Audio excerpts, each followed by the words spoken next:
Assalamualaikum and welcome back with chapter number 6 and exercise 6.4। तो exercise 6.4 के हमने पहले 5 सवाल कर लिए थे। अब आगे देखते हैं, कोशिश करते हैं मैक्सिमम क्वेश्चन कवर करने की। तो इस वीडियो में अब आपका क्वेश्चन नंबर 6 आ गया एक्सरसाइज 6.4 का। और क्वेश्चन नंबर 6 में उसने कहा है सम द सीरीज, कि आपने ये जो सीरीज दी हुई है इसका सम करना है। सीरीज आपको दी हुई है 3 + 5 - 7 + 9 + 11 - 13 + 15 + 17 - 19 और आगे देखिए लिखा हुआ है 3n टर्म्स, यानी कि हमने कहाँ तक सम करना है 3n टर्म्स तक। अब इसमें सबसे बड़ी प्रॉब्लम ये है, अगर आप नोट करें कि 3 और 5 के दरमियान जो कॉमन डिफरेंस आ रहा है वो 2 का, और 5 और -7 के दरमियान अगर आप कॉमन डिफरेंस निकालें तो second term minus first term करेंगे -7 - 5 करेंगे तो -12 आएगा।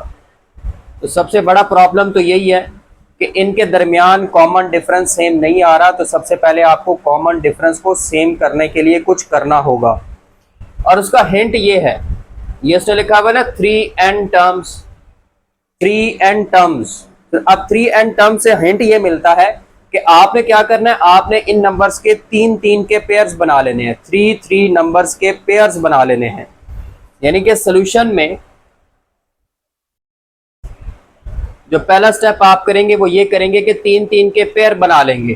3 + 5 - 7, फिर नेक्स्ट 3 के बना लें। 9 + 11 - 13, फिर अगले 3 के बना लें। 15 + 17 - 19।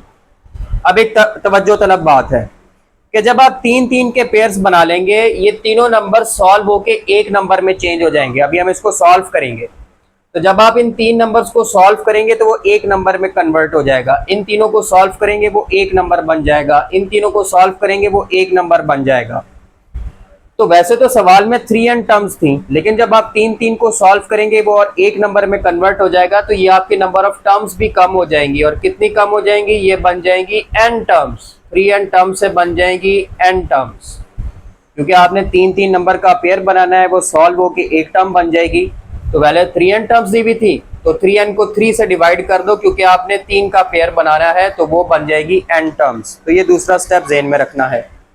अब जब आप इनको सॉल्व करेंगे तो क्या आंसर आएगा, 5 + 3 8 - 7, तो ये आपके पास आ जाएगा 1 + 9 + 11 20 - 13 7 प्लस इसी तरह 15 + 17 27 32 - 19, तो 32 - 19 करेंगे तो आपके पास आ जाएगा 13। और ये टर्म्स कितनी बन गई हैं, n टर्म्स। अब आप जरा चेक करें, अब देखिए इसके और इसके दरमियान का जो डिफरेंस आ रहा है वो 6 का आ रहा है, और इसके और इसके दरमियान भी जो डिफरेंस आ रहा है वो 6 का आ रहा है। तो पहले अर्थमेटिक प्रोग्रेशन नहीं थी, लेकिन अब अर्थमेटिक प्रोग्रेशन बन गई है। अब चूंकि ये अर्थमेटिक प्रोग्रेशन बन चुकी है, तो हमारे पास अब डाटा के मुताबिक क्या क्या है। अगर आप देखें तो A1 की वैल्यू आपके पास आ गई है 1, D की वैल्यू अभी हमने ऊपर लिख ली है क्योंकि 6 का फर्क है, 6 का, D की वैल्यू 6, और हमारे पास नंबर ऑफ टर्म्स n है, तो n की वैल्यू n। फार्मूला कौन सा यूज करेंगे आपको पता है, क्योंकि d दिया हुआ है, तो Sn = n/2 2a1 + n - 1d। आप ये फार्मूला यूज करेंगे। अब आप इसमें वैल्यूज पुट कर लें। Sn = n की वैल्यू n ही है, n/2, 2a1 की जगह पे 1 + n - 1 और d की जगह पे 6। इसको सॉल्व कर लेते हैं। Sn = n/2 2 + 6n - 6, Sn = n/2, तो पहले 6n लिख लें और 2 - 6 - 4, आपको नजर आ रहा है 2 कॉमन आ रहा है। Sn = n/2, 2 कॉमन लिया, हमारे पास रह गया 3n - 2। अब ये 2 से कैंसिल हो जाएगा और सम आ जाएगा, वो बनेगा n। अब ब्रैकेट आप ये वाली लगा लें, 3n - 2, तो ये आपके पास n टर्म्स का सम आ गया, और ये आपका फर्स्ट पार्ट कवर हो गया। अब देखिए आपका पार्ट नंबर 2 आ गया, और पार्ट नंबर 2 में उसने आपको सीरीज दी है 1 + 4 - 7, 10 + 13 - 16, 19 + 22 - 25, और इसमें भी इसने लिखा हुआ है 3n टर्म्स तक सम करना है, पिछले पार्ट की तरह ही है जिस तरह आपने लास्ट पार्ट किया। तो सबसे पहले आप 3 3 का पेयर बना ले जैसे कि उसमें बनाया था। 1 + 4 - 7, फिर 10 + 13 - 16, फिर 19 + 22 - 25। अब ये 3n टर्म्स नहीं रहेंगी, लास्ट आप जिस तरह पिछले क्वेश्चन में लिखा था अब आप उसको लिखेंगे n टर्म्स। तो जब आपने 3 3 का पेयर बना लिया, आप इसको सॉल्व कर लें तो ये आ जाता है -2 + 7, और ये कितना आ जाता है 16, और नंबर ऑफ टर्म्स कितनी आ गई n टर्म्स। अब आप देखें इनमें 9 9 का कॉमन डिफरेंस आ रहा है, डिफरेंस सेम हो गया जिस तरह लास्ट टाइम हुआ था। अब डाटा में देखें a1 की वैल्यू आपके पास आ गई -2, d की वैल्यू आप निकाल लें, second term minus first term, 7 minus into -2, 7 + 2 that is equal to 9, ठीक है। और n की वैल्यू आपके पास n है, तो यहां पर भी आप जो फार्मूला यूज करेंगे Sn is equal to n/2 2a1 + n-1d। अब आप इसमें भी वैल्यूज पुट करें और सॉल्व कर लें। Sn is equal to n की वैल्यू n है तो n/2, 2 into -2 plus n-1, d की जगह पे 9। तो अब आपके पास आ जाएगा Sn is equal to n/2 -4 plus 9n - 9। तो हमारे पास आ गया Sn is equal to n/2, पहले 9n लिख लें, -13। अब यहां से कोई चीज कॉमन नहीं आ रही तो हमारी n टर्म्स का सम बन जाएगा, n को इसके साथ मिला के लिख लें, n 9n - 13 डिवाइडेड बाय 2।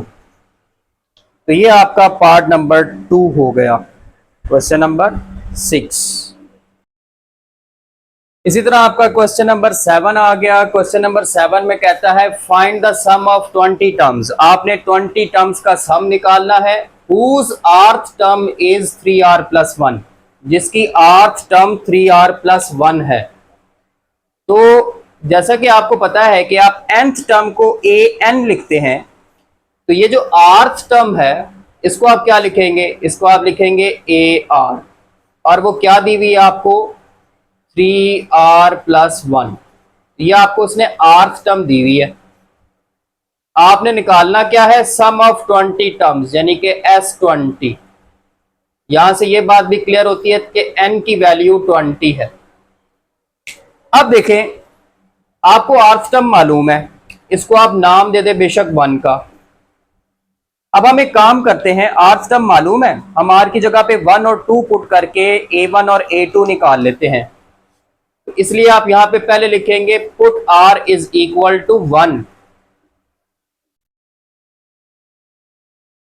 जब r की जगह पे 1 पुट किया, दोनों r की जगह पे 1 आ जाएगा, a1 3 इंटू 1 + 1, a1 कितना आ जाएगा 4। तो ये पहली टर्म आ गई। इसी तरह आप नेक्स्ट लिखेंगे put r is equal to 2। अब इन दोनों r की जगह पे 2 लगा दें, a2 3 इंटू 2 + 1, तो ये कितना आ जाएगा 3 2 6 + 1 7। अब ये दो टर्म्स क्यों निकालें, इसका क्या फायदा है? इसका फायदा यह है कि आप इससे d निकाल सकते हैं। आपको पता है कॉमन डिफरेंस d का जो जनरल फार्मूला होता है वो होता है a2 - a1, second term minus first term. तो हमारे पास अब सेकंड टर्म भी है, फर्स्ट टर्म भी है, तो d बन जाएगा 7 - 4। ये रहा 7, ये रहा 4, जवाब आ गया 3। अब देखो d1 भी पता है, a1 भी पता है, n भी आपको पता है, तो आप फार्मूला कौन सा यूज करेंगे, Sn is equal to n/2 2a1 plus n-1d। अब n की वैल्यू आपके पास 20 है, तो ये बन जाएगा S20 is equal to 20/2, 2 into A1 4 है, 20 - 1 और D की वैल्यू आपके पास 3 है। इसको इधर ही सॉल्व कर लेते हैं।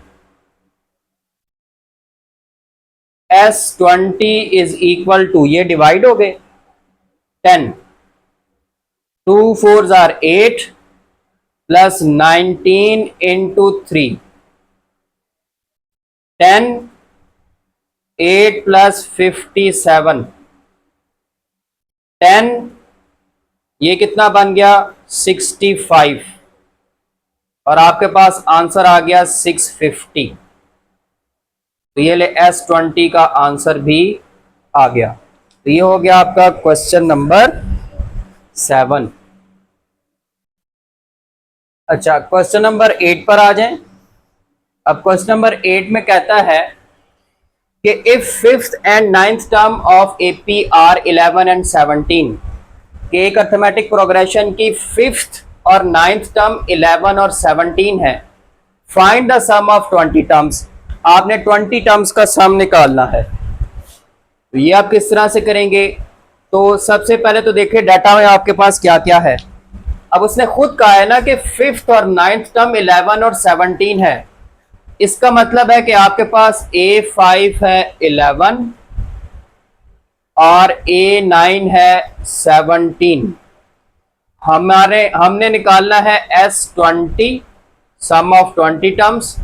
तो इसका मतलब है n की वैल्यू है 20। अब जो सम का फार्मूला है, आपको उसमें A1 और D नहीं मालूम, तो वो आप किस तरह से निकालेंगे कि A5 उसने सबसे पहले आपको दिया हुआ है, A5 इज इक्वल टू 11। अब अर्थमेटिक प्रोग्रेशन में A5 को अगर ओपन करें तो क्या आएगा, A1 plus 4D that is equal to 11। ये आ गई इक्वेशन 1। इसी तरह उसने आपको दिया है A9, 17। अर्थमेटिक प्रोग्रेशन के मुताबिक ओपन करें तो बन जाएगा A1 plus 8D is equal to 17। ये आ गई इक्वेशन 2। इन दोनों को आप सब्ट्रैक्ट कर लें तो आपको D मिल जाना है। तो आप यहां पे लिखेंगे इक्वेशन 2 माइनस इक्वेशन 1। अब इक्वेशन 2 है आपके पास A1 plus 8D is equal to 17 और 1 है A1 plus 4D is equal to 11। Subtract कर रहे हैं तो साइन चेंज हो जाएंगे, ये कैंसिल हो गया। 4D is equal to 6, D is equal to 6/4, D is equal to divide होके आ गया 3/2। तो ये D की वैल्यू आ गई है। अब इस D की वैल्यू को आप किसी एक इक्वेशन में पुट कर दें, लेट्स से 1 में पुट कर देते हैं। तो यहां पर आप लिखेंगे पुट इन इक्वेशन 1। अब आप इक्वेशन 1 में जब पुट करेंगे तो क्या आएगा, इधर ही देख लेते हैं। इक्वेशन 1 ये आपको दी हुई है, पुट करें A1 प्लस 4 इंटू डी की जगह पे 3/2 इज इक्वल टू 11। ये डिवाइड होके 2 आ गया। A1 plus 2 3 are 6 is equal to 11। A1 is equal to 11 minus 6, A1 is equal to 5।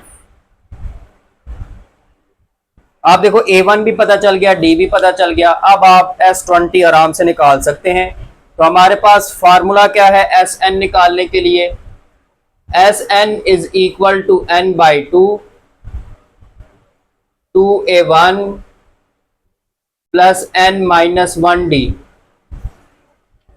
Values put कर लेते हैं। आपके पास n की वैल्यू है 20, S20 20/2, 2 A1 हमारा आया था 5 प्लस 20 - 1 और D आया था 3/2।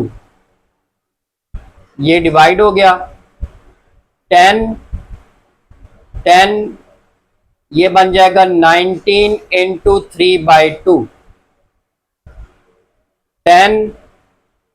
10 प्लस 57/2, 19 को 3 से मल्टीप्लाई कर दिया 10 एलसीएम लिया 2, 20 प्लस 57, ये भी डिवाइड होके 5 आ गया, तो 5 और अंदर आपके पास आ गया 77, तो 5 मल्टीप्लाई बाय 77 करेंगे 385 आ जाएगा। S20 आपके पास आ गया 385। तो ये हो गया आपका क्वेश्चन नंबर 8। क्वेश्चन नंबर 9 देखें। अब क्वेश्चन नंबर 9 में कहता है obtain sum of all integers in first 1000 integers that are neither divisible by 5 nor by 2। क्या आपने पहले 1000 इंटीजर्स का सम निकालना है, ठीक है, जो कि ना तो 5 पे डिवाइड होते हैं और ना 2 पे। तो पहले वो आपको इंटीजर्स लिखने पड़ेंगे।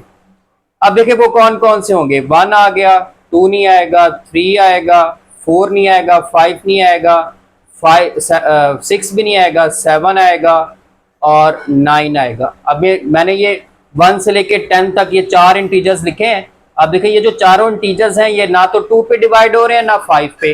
अब अगले क्या होंगे, वो होंगे 11 प्लस 13 प्लस 17 प्लस 19। उससे आगे क्या होंगे, उससे आगे होंगे 21 प्लस 23 प्लस 27 प्लस 29 और आखिरी इंटीजर्स क्या होंगे 1000 तक, वो बनेंगे 991 प्लस 993 प्लस 997 प्लस 999। तो पहले 1000 में जो इंटीजर्स बनते हैं जो कि ना तो 5 पे डिवाइड होते हो ना 2 पे डिवाइड होते हैं, वो ये बनते हैं। अब आप जरा एक चीज नोट करें कि पहले 10 में कितने इंटीजर्स आ रहे हैं, फर्स्ट 1 से लेके 10 तक 4 आ रहे हैं, ठीक है। अगले 10 में भी कितने इंटीजर्स आ रहे हैं, यानी कि 11 से लेके 20 तक 4 आ रहे हैं। हर 10 में 4 इंटीजर्स आ रहे हैं। तो हम नंबर ऑफ इंटीजर्स अब निकालेंगे। आप लिखेंगे नंबर ऑफ इंटीजर्स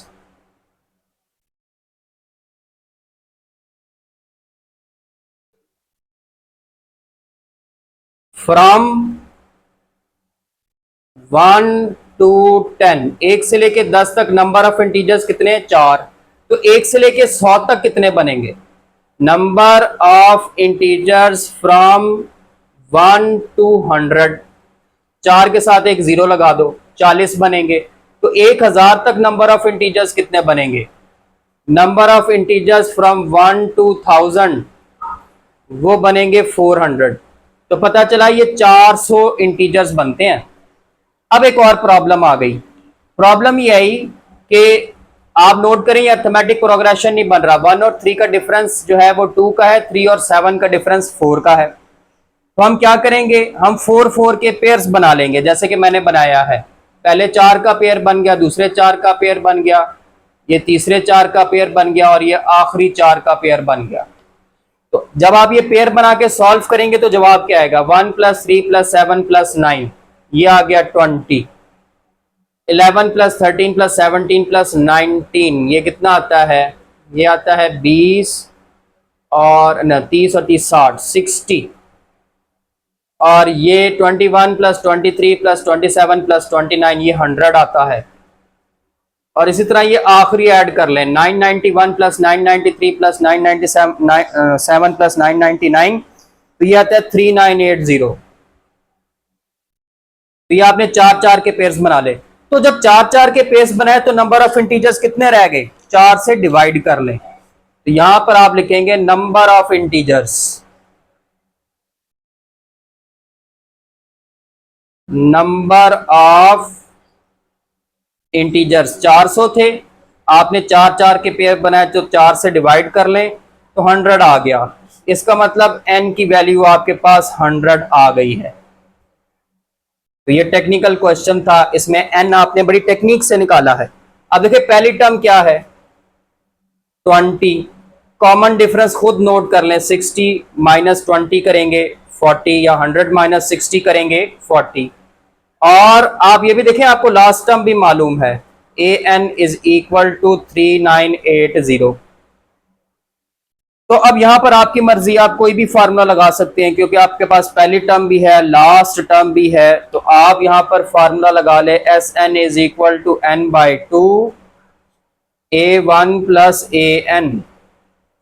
ये हो जाएगा S 100 is equal to 100/2, A one की जगह पे 20 प्लस 3980। तो ये हो गया आपके पास 50। एस 100 इज इक्वल टू 50 और ये कितना आ गया जी, ये आ गया 20 ऐड कर लेंगे तो पूरा 4000। अब 4000 को मल्टीप्लाई कर लेंगे आप 50 से तो 2 लाख आ जाएगा। तो फाइनल आंसर आपके पास आएगा एस 100 इज इक्वल टू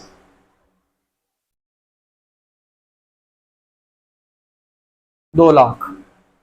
तो ये आपका आंसर आ गया। इसी तरह अब आगे चलते हैं क्वेश्चन नंबर 10 की जानिब। तो क्वेश्चन नंबर 10 में कहता है कि if the sum of 9 terms of AP is 171, के 9 टर्म्स का जो सम है वो 171 है, एंड 8th टर्म इज 31 और 8वीं टर्म 31 है, फाइंड सीरीज। आपने सीरीज निकाल कर देनी है। तो इसमें सबसे पहले तो ये पहचाने कि डाटा में क्या क्या दिया है। उसने कहा कि सम ऑफ 9 टर्म्स 171 है, तो सम ऑफ 9 टर्म्स को हम S9 से लिखते हैं, तो S9 आ गया 171। फिर उसने कहा 8th टर्म 31 है, 8th टर्म को A8 से लिखते हैं, वो आ गया 31। तो ये दो चीजें तो आपको मालूम हो गई। अब देखिए S9 लिखा हुआ है, अगर मैं इसका फार्मूला ओपन करूं तो क्या बनेगा, n की जगह पे 9 आएगा, 9/2 2a1 plus 9-1d is equal to 171। अब इसको सॉल्व कर लें, 9/2 2a1 9 - 1 कितना होता है 8d is equal to 171। 2 common आ रहा है, 9/2 into 2 a1 plus 4d is equal to 171। 2 से cancel, 9 into a1 plus 4d is equal to 171। 9 को इधर ला के डिवाइड कर लें, a1 plus 4d is equal to 171/9। तो ये डिवाइड हो जाता है, a1 plus 4d is equal to 19। ये आपके पास इक्वेशन 1 आ गई। इसी के पैरेलल उसने आपको एक और चीज दी है, वो है a8।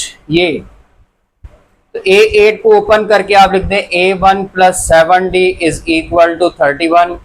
ये आ गई आपके पास इक्वेशन 2। अब आप इस इक्वेशन 1 और 2 में से a1 और d निकाल सकते हैं। कैसे निकालेंगे, दोनों को सबट्रैक्ट कर लेंगे। तो इसके लिए आप लिखेंगे इक्वेशन 1 माइनस इक्वेशन 2। अब इक्वेशन 1 में से इक्वेशन 2 को माइनस कर दें। a1 है a1 प्लस 4, इक्वेशन 1 है a1 plus 4d is equal to 19 और 2 है a1 plus 7d is equal to 31। तो प्लस माइनस कैंसिल हो गए, ये आपके पास आ गया -3d और प्लस माइनस ये भी कैंसिल हो गए। तो ये आपके पास कितना आता है, गालबन ये आता है आपके पास 12, बल्कि -12। तो d की वैल्यू आपके पास आ जाएगी 4। अब ये जो d निकल आया है इसको आप इक्वेशन 2 में पुट कर लें, किसी में भी कर सकते हैं लेकिन जिसमें आसान लगे। तो आप लिखें पुट इन इक्वेशन 2। अब जब आप इक्वेशन 2 में पुट करेंगे तो वो बन जाएगा a1 plus 7 into 4 is equal to 31।